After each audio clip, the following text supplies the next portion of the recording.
So I just want to begin by welcoming all the guests, the devotees. Thank you all for coming and giving your association and your blessings to these devotees who are making the step onto the path of pure devotional service. Initiation means beginning. Srila Prabhupada would say that each time initiation means beginning. Beginning what? Beginning of the purpose of human life. The purpose of human life, as it's mentioned in Srimad Bhagavatam Atato, Brahma Jigyasa, to inquire into the nature of the absolute truth. And that inquiry means, what is my relationship with that absolute truth? Once that inquiry is made in a very serious way, then one starts to move forward by the grace of the Lord, through the grace of His representative, this bona fide spiritual master. So initiation really means to consummate what is actually meant to be, and that is that the purpose of life is actually to prema pumartha mahan, to actually develop our natural love of God. Love of God is sitting in the heart of all living entity. Nitya Siddha Krishna Prema Sarukabunai Shravanadi Siddhi Chitte Kodiye Udoy. In the hearts of all living entities, pure love of God sits. This is our nature. Nature means something that's natural, so it's natural to love God. But due to our association with this material energy, that natural consciousness is covered by something else.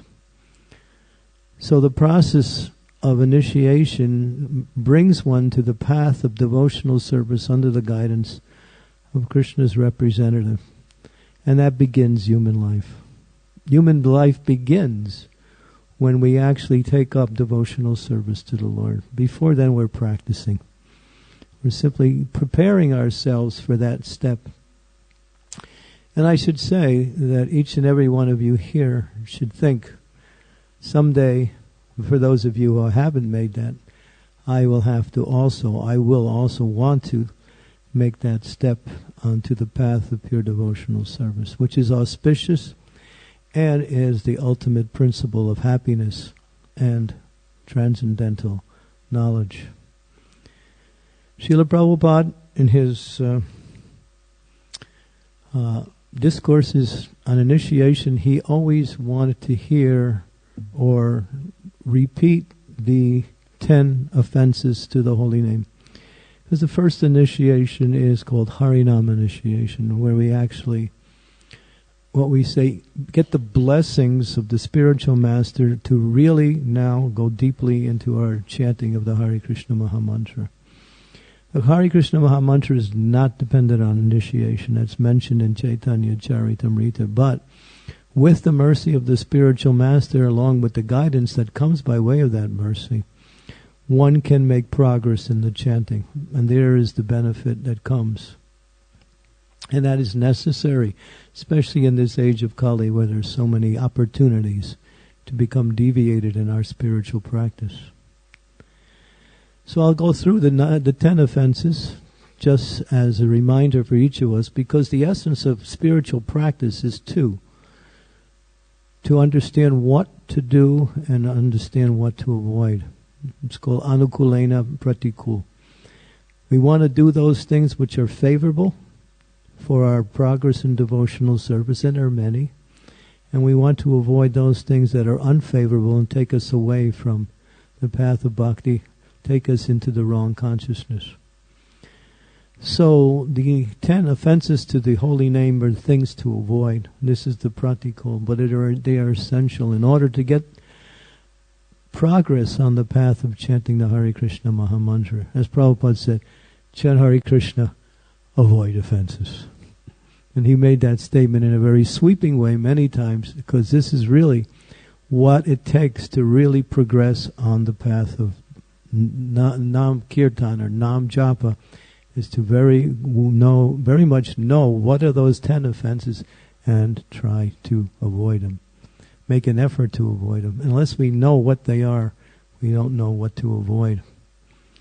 So the first offense is to blaspheme those devotees who have dedicated their lives to the propagation of the holy name of the Lord. This is called hasti aparad. Hasti means elephant, or that offense which is quite devastating to one's spiritual practice. There are those devotees who have dedicated their lives to spreading the mercy of the Lord everywhere and anywhere, and that is their focus in life.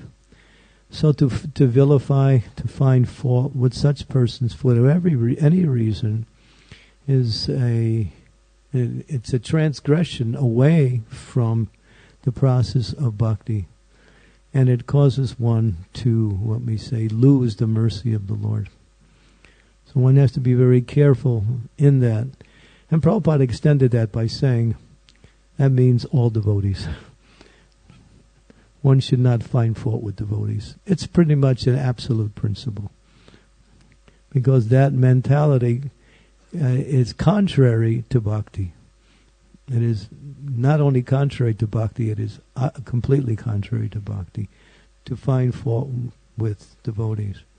And especially, as it's mentioned here, those who dedicate their lives to propagate Krishna consciousness everywhere.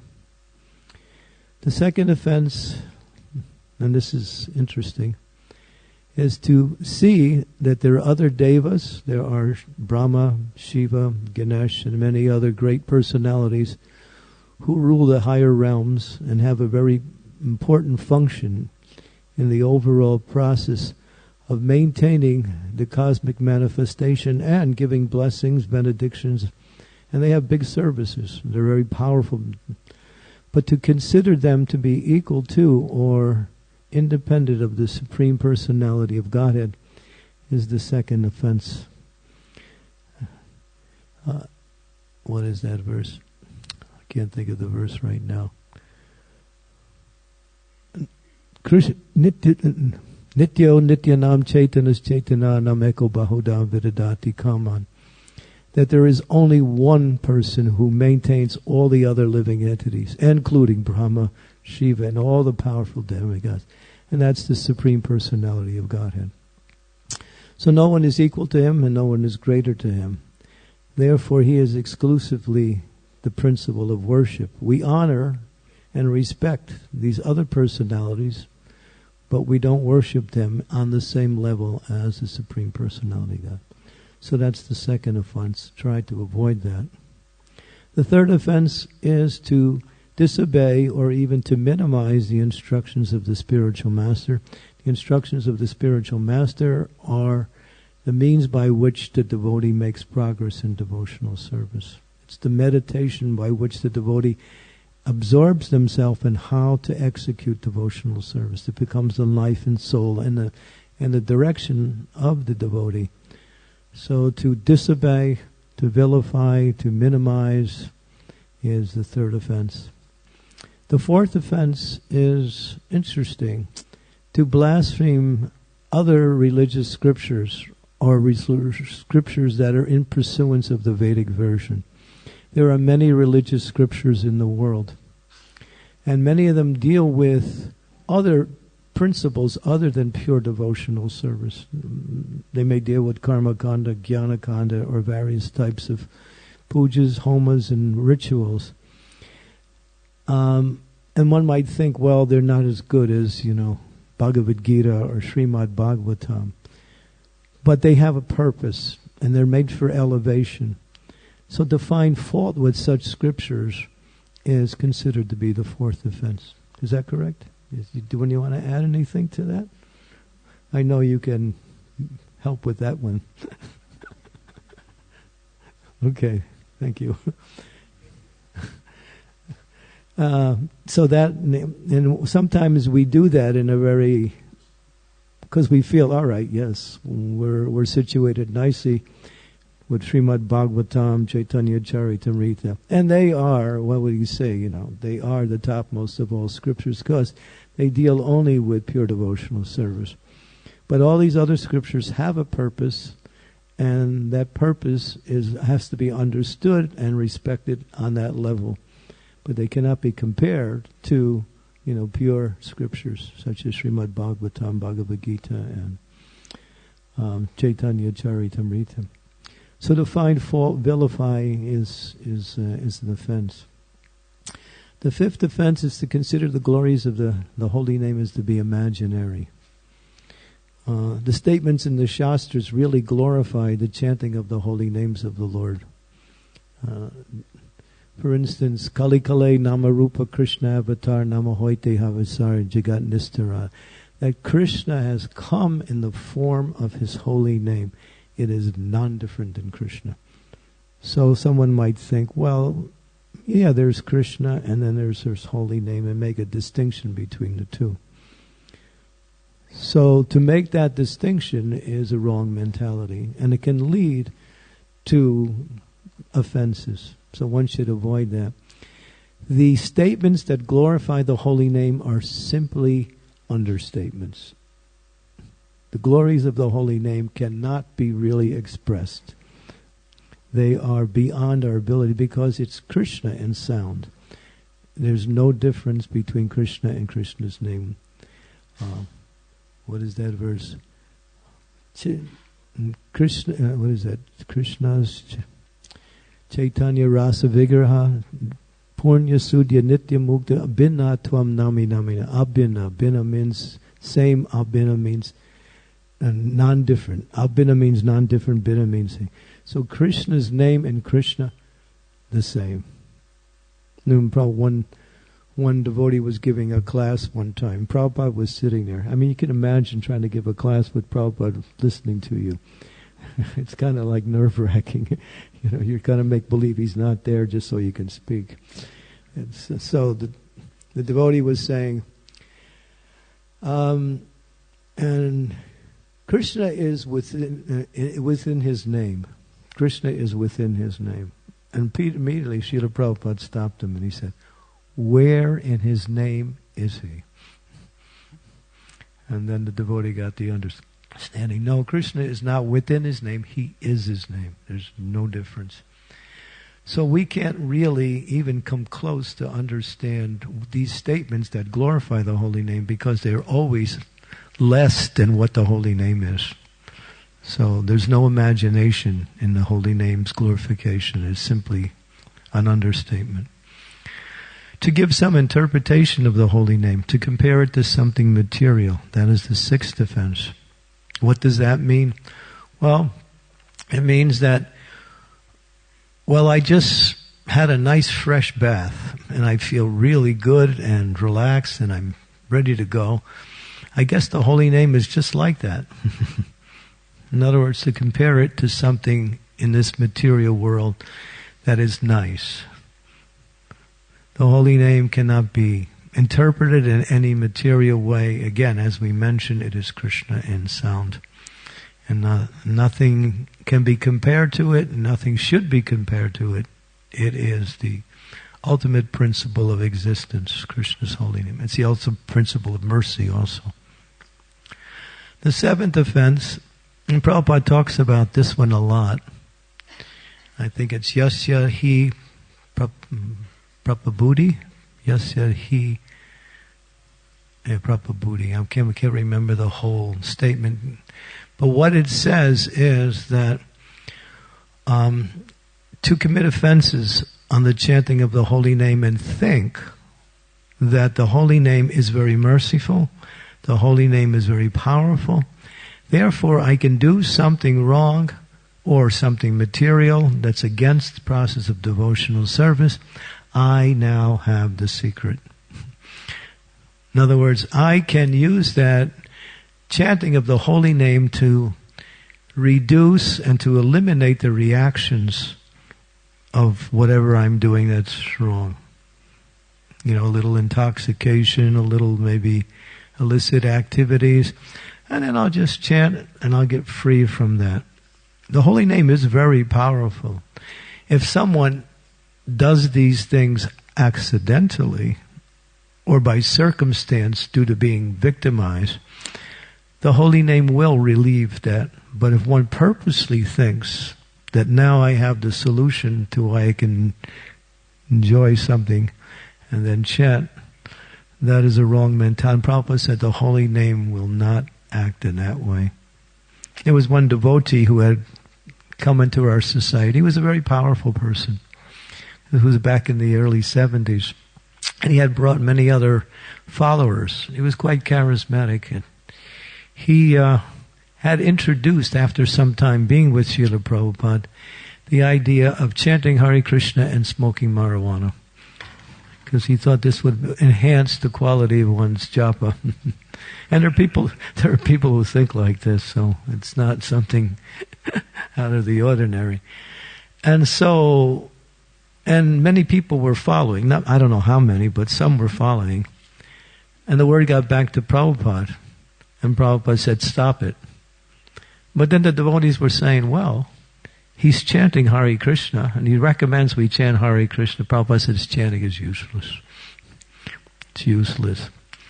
Because he's committing that offense of doing something restrictive, prohibitive, and at the same time, chanting Hare Krishna. So that one is considered the most dangerous of all offense.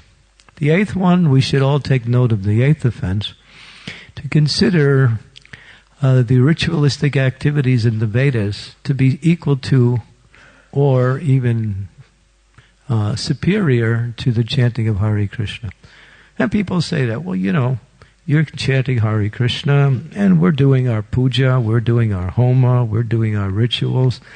It's all the same. Yatamat tatapata.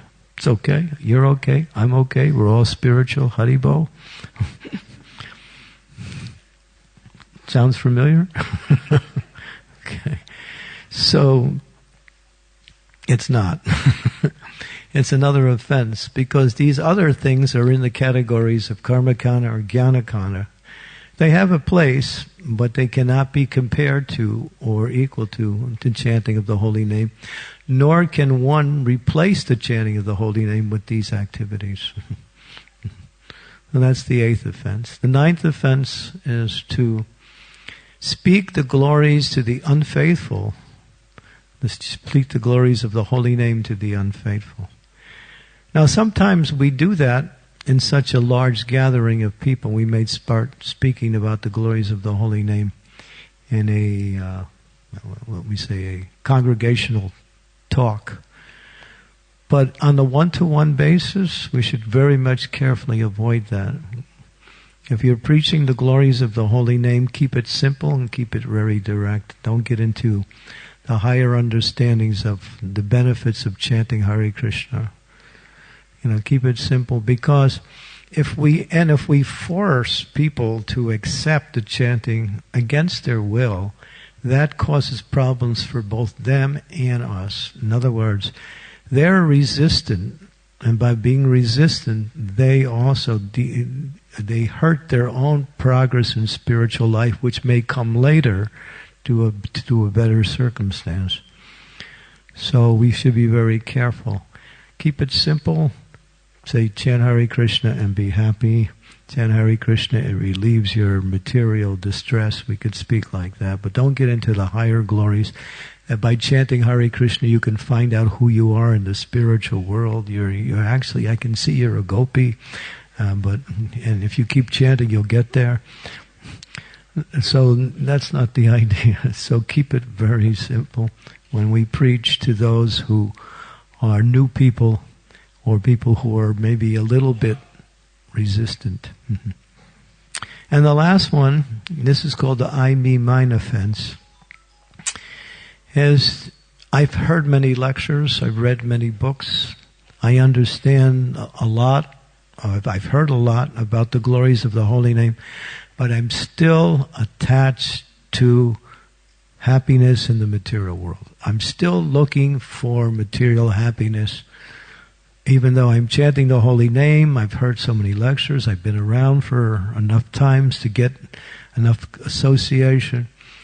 In other words, we're not convinced that the holy name actually is all we need in our execution of devotional service. We're still looking towards material life for happiness. Prabhupada said it's not wrong to have material desires, but it's wrong to act on them. So here's the difference. We can't just get rid of material desires. It's a process.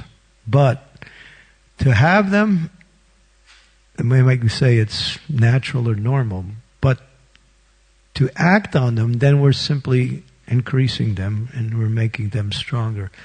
So we should avoid that and stick with the understanding that my happiness, my progress is in relationship to Krishna and devotional service. In other words, we can find everything we need in Krishna consciousness and more, ultimately. That's the 10th offense. It's called I, me, and mine. It means that I'm still on the bodily platform of life. And sometimes we speak about the 11th offense. Bhakti Vinod Thakur is very keen on giving us a little understanding of how important this offense is to chant inattentively. So one should very carefully try to chant the holy names of the Lord with ultimate attention. Make that an effort when you chant. Avoid laziness, lackadaisicalness, and whenever the mind becomes distracted for whatever reason, always bring it back to the sound of Krishna's holy name. Bhaktivinoda Thakur said, if you carefully avoid the 11th offense, you will also reduce the tendency to commit any of the other 10 offenses. So it's very, very fundamental to our progress. Chant with attention. Okay, and so remember these 10 offenses, study them. Srimad Bhagavatam, 2nd canto, 1st chapter, verse number 11 gives a nice detailed explanation also in Nectar Devotion. There's many discussions on these. And this is where you can really make your progress. If you avoid these 10 offenses, your chanting will take you fast forward on the path of bhakti. Okay, thank you very much. Srila Prabhupada Ki Jai.